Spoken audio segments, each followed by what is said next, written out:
ओम शांति। आज मीठे मीठे शिव बाबा ब्रह्मा के तन द्वारा कहते हैं, मीठे मीठे बच्चे, बाबा हमें कहते हैं कि आपको जीवन में रोना नहीं है। आज हमें बाबा कहते हैं कि हमें रोना प्रूफ बनना है। रोना प्रूफ कैसे बनेंगे? हम कहेंगे बाबा बातें ही ऐसी आ जाती तो रोना आ जाता है। हम रोना नहीं चाहते, रोना आ जाता है। ऐसा बोलते हैं ना सब लोग कि बाबा रोना आ जाता है। हम रोना नहीं चाहते हैं, रोना आ जाता है। तो बाबा कहते हैं रोना कब आता है हमें? अब एक छोटा बच्चा कोई बात के लिए जिद करे तो उसको रोना आता है। तो लोग क्या बोलते हैं, अरे वो तो अभी समझ नहीं है ना, इसीलिए रोएगा। तो उसकी जिद हमें उस अनुसार पूरी करनी पड़ती है। तो बाबा मम्मी कहते हैं कि मतलब तो कि रोना कब आता है? जब हमें समझ नहीं होती, इसलिए रोना आता है ना। जब हमें रोना कब आता है? जब हमें किसी बात की समझ नहीं होती है। तो रोना प्रूफ बनने के लिए क्या करना पड़ेगा?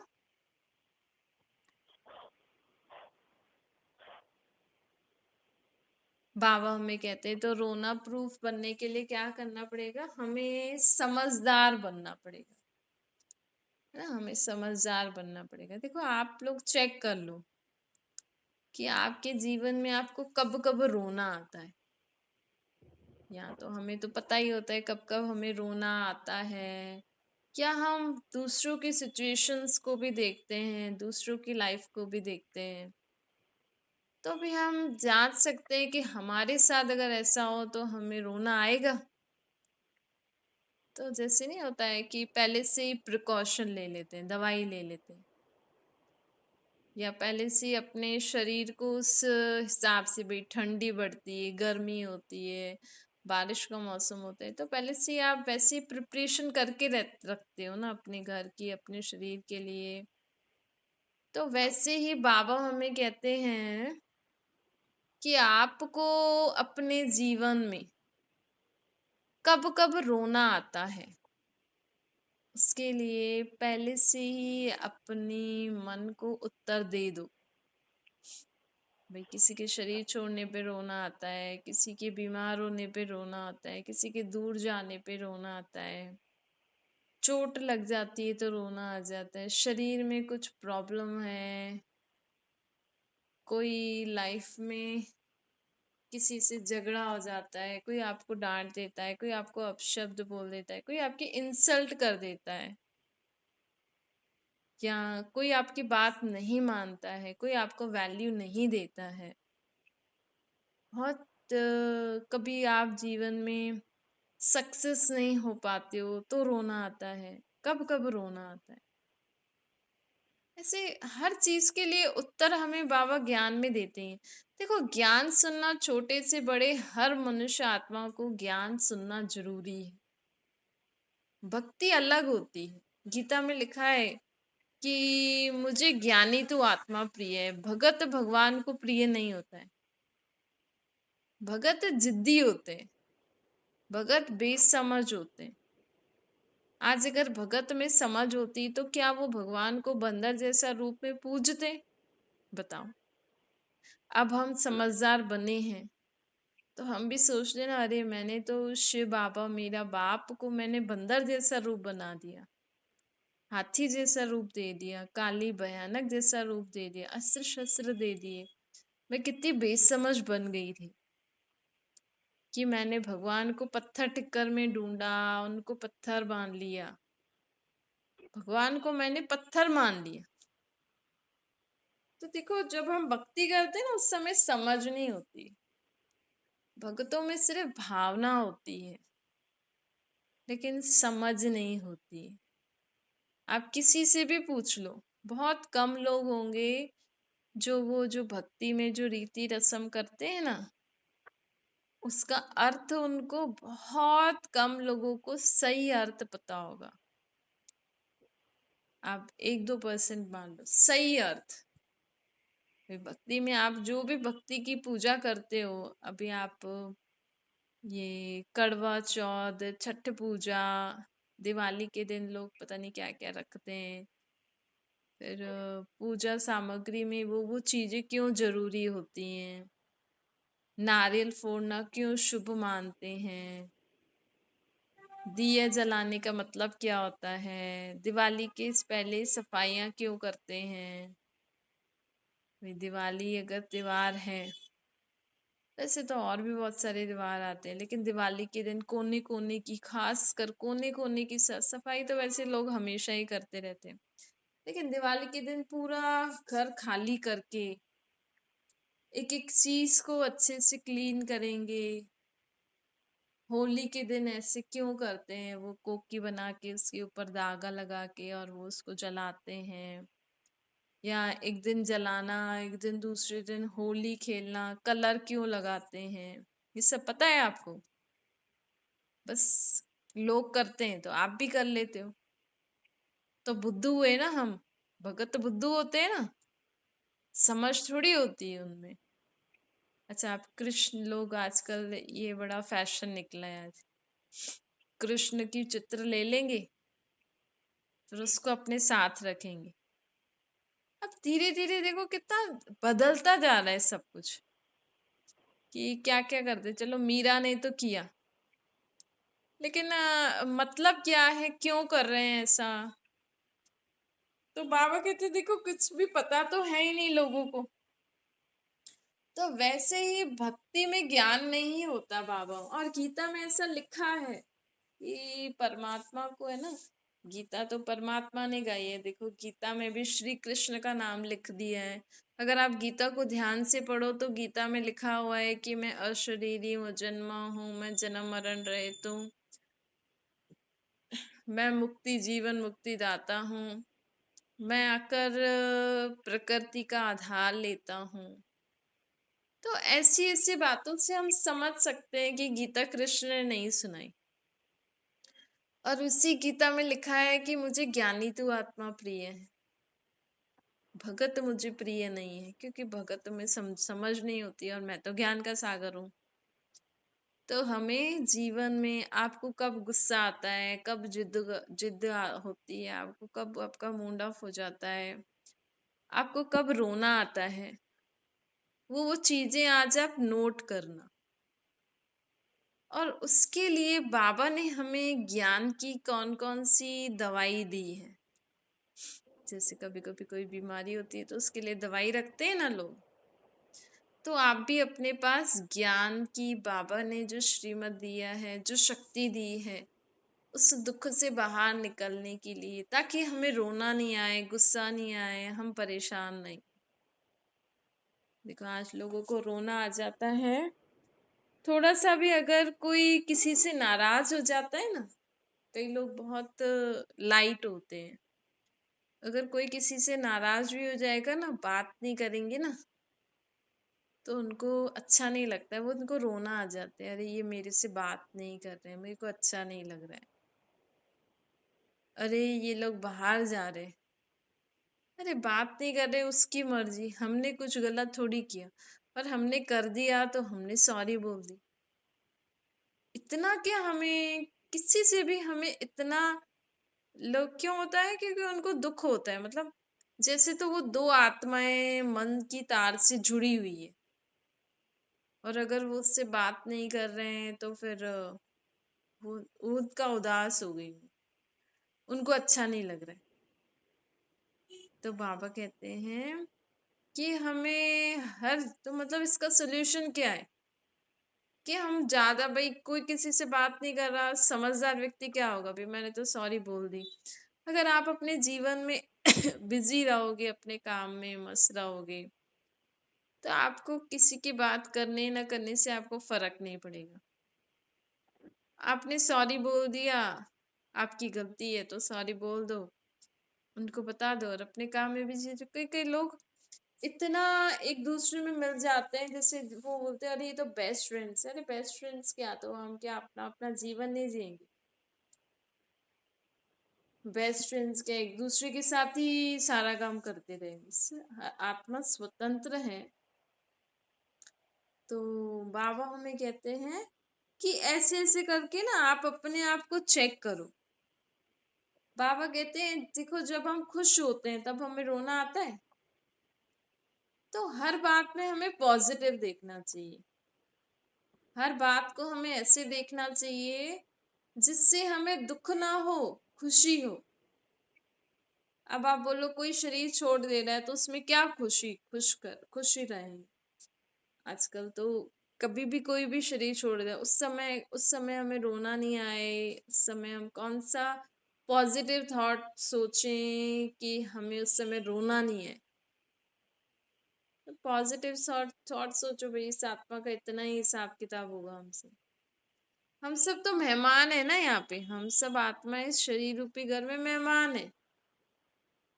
और मैं आत्मा इस शरीर रूपी घर में मेहमान हूँ।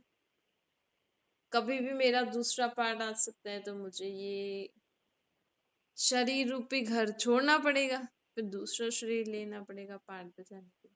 और अगर मेरा और इन आत्माओं के साथ पार्ट है तो मैं दूसरा शरीर लेके भी इन्हीं आत्माओं के साथ पार्ट बजाऊंगी किसी और नाम रूप में। तो हम ऐसा क्यों सोचे, अरे गया गया गया गया का आत्मा कहीं जाती थोड़ी है। तो ज्ञान नहीं है ना, ज्ञान नहीं है, समझ नहीं है, इसीलिए छोटी छोटी बातों पे हम मनुष्य आत्मा को रोना आ जाता। कोई फेल हो जाता है ना, जैसे बच्चे आजकल फेल हो जाते हैं, तो आजकल रोना धोना तो छोड़ो, आजकल तो डायरेक्ट ही अपने शरीर को खत्म कर देते हैं। पर फिर भी कई बच्चे फेल हो जाते हैं तो उनको रोना आता है, अरे हम फेल हो गए। अब बताओ इसमें रोना चाहिए? क्या पॉजिटिव थॉट सोचें कि जो बच्चा फेल हो वो रोए नहीं। अब माँ बाप के सामने बच्चा रोए कि मैं फेल हो गया, तो माँ बाप तो बोलेंगे ना, अरे ये तो रो रहा है।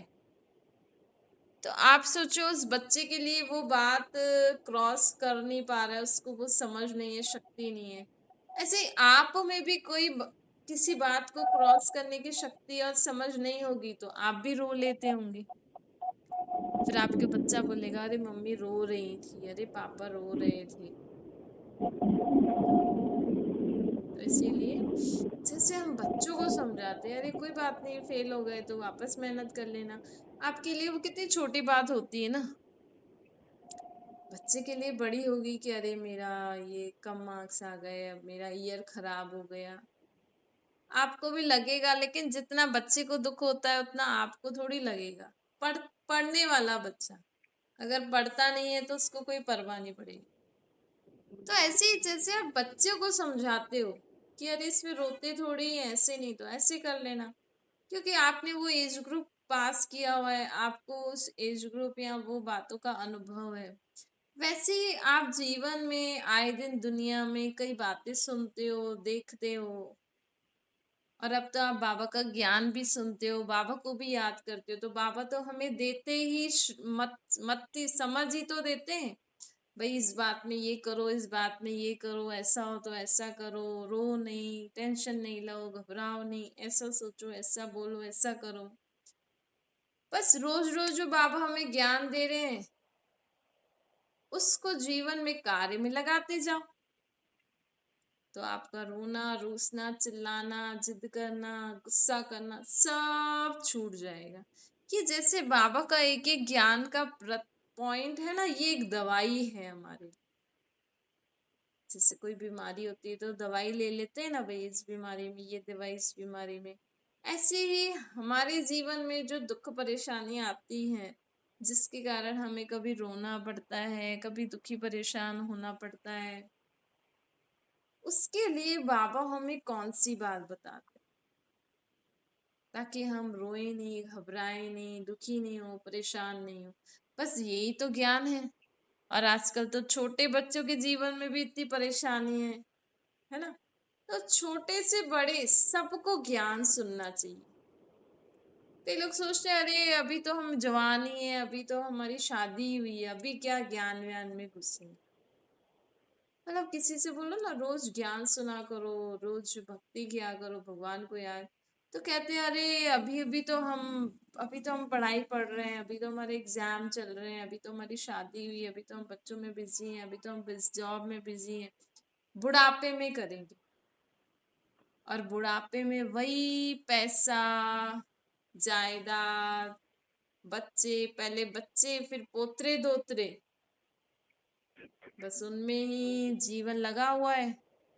ऐसे थोड़ी आत्मा को भगवान की याद आ सकती है। जब तक आत्मा को इस दुनिया में रहते हुए सब कुछ कार्य करते हुए इन चीजों से जब तक वो डिटैच नहीं होगी, जब तक इस परमात्मा हमें कहते हैं कि आपको रहना भी इसी दुनिया में, आपको सबसे संबंध भी निभाना है, आपको सब कुछ खाना पीना भी है, सब कार्य करना है।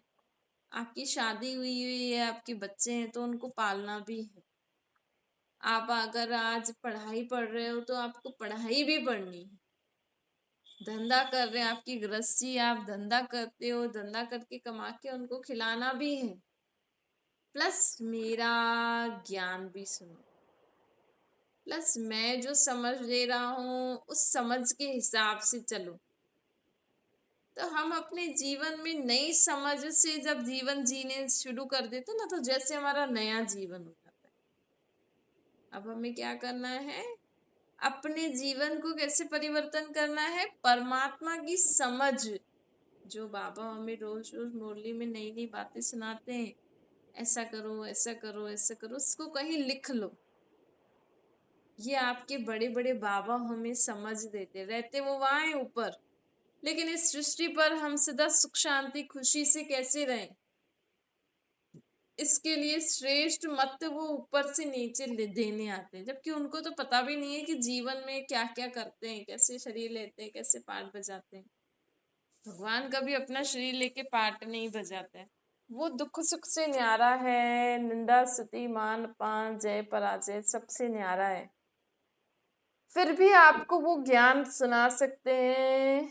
आप पूछो बाबा मेरी कोई इंसल्ट करता है तो मुझे बहुत रोना आता है, बहुत दुख होता है, तो बाबा हमें कहते हैं उसके लिए उत्तर है कि देखो वो आत्मा आपकी निंदा कर रही है, आप उस समय स्वयं को चेक करो। ये हमें ऐसे ऐसे शब्द बोल रही है तो मैं सहनशील आत्मा हूँ, मैं समाने की शक्ति है मुझ में, मैं परमात्मा का बच्चा, सब पे रहम करने वाली आत्मा हूँ। उस समय आप ये टेस्ट करो कि जितना वो मुझे गाली दे रहा है उतना मुझे उसके ऊपर रहम आ रहा है या उससे घृणा नफरत हो रही है। तो हमें कभी रोना आएगा, कभी उसके लिए गुस्सा आएगा, क्योंकि बाबा ने हमें शांत कर दिया कि सामने वाला अगर कैसा भी बिहेवियर वाला है, कुछ भी हो, लेकिन आपको उसके प्रति रहम करना ही है, रहम दिल बनना ही है। तो चेक करो मैं रहम दिल बन सक रही हूँ इस समय। ऐसे थोड़ी बन जाते, आप करके देखना। आपको लोग 10 गाली दें, उस समय आप करके देखो क्या मुझे इसके ऊपर रहम आ रहा है या इनसे घृणा नफरत हो रही है या गुस्सा आ रहा है, ये ऐसे कैसे बोल रही है। तो बाबा कहते हैं तो देखो हर चीज में हमें पॉजिटिविटी लेकर चलेंगे ना, तो हमें जीवन में कभी भी रोना नहीं आएगा, हम रोना प्रूफ आत्मा बन जाएंगे। तो आज बाबा हमें बोलते हैं कि आपको रोना प्रूफ आत्मा बनना है। अच्छा मीठे मीठे से खिलते बच्चों प्रति माता पिता बाप दादा का याद प्यार और गुड मॉर्निंग। रूहानी बाप की हम सभी रूहानी बच्चों को नमस्ते। हमारे भी रूहानी माता पिता बाप दादा को याद प्यार गुड मॉर्निंग और नमस्ते। वरदान है योग की धूप में आंसुओं की टंकी को सुखाकर रोना प्रूफ बनने वाले सुख स्वरूप बनो। पापा कहते कई बच्चे कहते हैं कि फलाना हमें दुख देता है इसीलिए मुझे रोना आता है। तो बाबा कहते वो देते हैं, आप लेते क्यों हो? उनका काम है देना, तो आपका काम क्या है? लेना। तो जब हम लेंगे तो अगर हम लेंगे तो हमें फिर रोना भी आएगा। तो हम ऐसा दुख लेते ही क्यों? कोई आपको कचरा दे तो आप लोगे। अगर कचरा ले लिया, बहुत समय का कचरा पड़ा हुआ अगर आपने ले लिया तो बदबू आएगी ना। तो आपसे बोलेंगे ना लोग, आपने लिया ही क्यों? कोई आपको बासी सब्जी दे रहा है, खराब सब्जी दे रहा है, तो आप लोगे? आप कहोगे अरे उसने डाल दिया, मैंने तो उसको बोला दे दो, उसने ऐसे डाल दिया। तो आपने चेक करके अटेंशन नहीं दिया ना, आपने ध्यान से सब्जियां नहीं लिया, आपने उसके ऊपर ब्लाइंड फेथ कर लिया, मतलब फालतू में विश्वास कर लिया। हाँ, हमें ऐसे विश्वास करके चलना है, लेकिन हमें चेकिंग भी करनी है, हमें अटेंशन भी रखना है कि क्या क्या कर रहे हैं। हमें अगर सब्जी वाले के ऊपर विश्वास है कि वो हमें फालतू सब्जी, खराब सब्जी नहीं देगा, अच्छी बात है, तो आप थोड़ा ध्यान भी दे दो। ऐसे ध्यान नहीं दो कि वो समझे कि अरे देख रही है, मैं गलत तो नहीं डाल रहा हूँ। बस ऐसे ही, हाँ भाई हम देख रहे हैं आप क्या क्या डाल रहे हो, बस। तो वैसे ही बाबा हमें कहते हैं कोई हमें दुख दे रहा है अपशब्द बोल के, तो हम अपने लेना अर्थात अपने मन में उसको नहीं रख। वो जैसे ही आपको अपशब्द बोले ना, उस आत्मा के प्रति रहम करो, संकल्प करो, मैं रहम दिल आत्मा, बेचारी आत्मा कैसे कैसे शब्द यूज कर रही है, कितना अपना टाइम वेस्ट कर रही है मेरी निंदा करने में, मेरी ग्लानि करने में। बेचारी आत्मा का कितना टाइम वेस्ट हो रहा है, कितना पाप बढ़ चढ़ रहा है ना, बाबा इसका भी भला करे, ये भी ऐसे निंदा करने, दुख देने के संस्कारों से मुक्त हो जाए। तो इसका हमें पहले से ही अभ्यास करना पड़ता है, एकदम से नहीं आता है। तो बाबा कहते हैं कि आप लेते क्यों हैं, उनका काम है देना, आप लो ही नहीं। और अगर लेते हो तो थोड़ा परिवर्तन करके लो, सीरियस रीति नहीं लो, मतलब दुख दुख की रीति नहीं लो। समझो चलो ठीक है, उसने बोल दिया बेचारा, वो बहुत अशांत होगा, तो चलो मेरे ऊपर गुस्सा उतार दिया, तो कम से कम उसको शांति तो मिली। और मैं ऐसी हूं थोड़ी, बस बोल दिया, मैंने सुना ही नहीं, मैं तो बाबा की याद में बैठी थी। परमात्मा के बच्चे कभी रो नहीं सकते, तो आज से रोना बंद। बाबा कहते हैं आज से रोना बंद हो गए। जहाँ खुशी होती है ना, वहां रोना नहीं आता। खुशी व प्यार के आंसुओं को रोना नहीं कहेंगे, खुशी व प्यार के आंसुओं को हम रोना नहीं कहेंगे। खुशी व प्यार के, बाबा कहते हैं, तो परमात्मा की याद में रहकर अपनी आंसुओं की टंकी को सुखा दो। बाबा की याद में रहकर अपनी आंसुओं की, अगर आप आंसू बहाते हो अभी भी, तो हमें परमात्मा को याद करके संकल्प करो, बाबा मैं आपको याद कर रही हूँ, मेरी आंसुओं की टंकी सूखती जा रही है। तो बाबा कहते हैं विघ्न को खेल समझो तो सुख स्वरूप बन जाएंगे। हमारे जीवन में जो भी विघ्न आते हैं ना, उनको खेल समझो। भाई ये विघ्न आया, इसको बाबा की कौन सी पॉइंट से पार करें, ये विघ्न आया तो इसको किससे पार करें, ऐसे खेल समझ के चलोगे तो सदा सुख स्वरूप बन जाओगे। स्लोगन है, साक्षी रहकर पाठ बजाने का अभ्यास हो तो टेंशन से परे अटेंशन में रहेंगे। साक्षी हो रहकर पाठ बजाने का अभ्यास हो, साक्षी अर्थात मैं आत्मा बाबा के साथ, तो हमें हमेशा टेंशन से परे, हम स्वतः अटेंशन में रहेंगे। तो टेंशन से परे अटेंशन में रहने के लिए हमें सदा साक्षी स्थिति को धारण करना है, अर्थात हर चीज हर संबंध को बाबा की याद में, बाबा के साथ देखना है। अच्छा, ओम शांति। बाबा को याद करिए।